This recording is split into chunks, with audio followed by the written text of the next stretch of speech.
they have become their own tyranny. So this is why I wanted to bring on this guest today, because Eddie Spear isn't running to be managed. He's running to challenge the system itself. And I think that's why this conversation matters. So who is Eddie Spears? Well, let's talk about him, because he's a Christian, he's a husband, he's a father, he's a grandfather, he's an entrepreneur.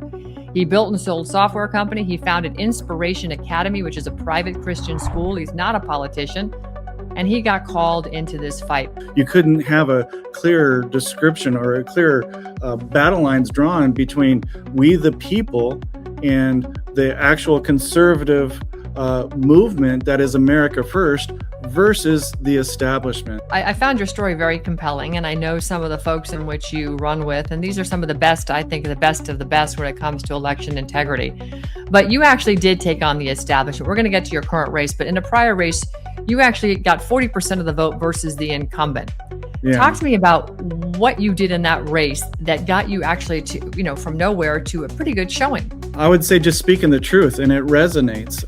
Now, what the truth is, a lot of people don't know. So there was a large amount of education that we did to tie in the political consultants, their dark money, and a big issue here in Florida is just the corruption around overdevelopment of Florida.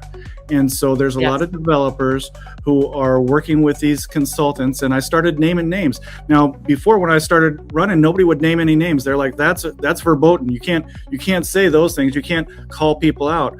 That didn't make any sense, and it's just not in my nature. So I had to call out the bully in the room that was trying to dictate everything. So there was a monopoly in Manatee County of Anthony Pedicini and SimWins. It's a corrupt organization that is bringing in all the money and putting these rhinos in positions of power to fold when they ask them to fold on important issues.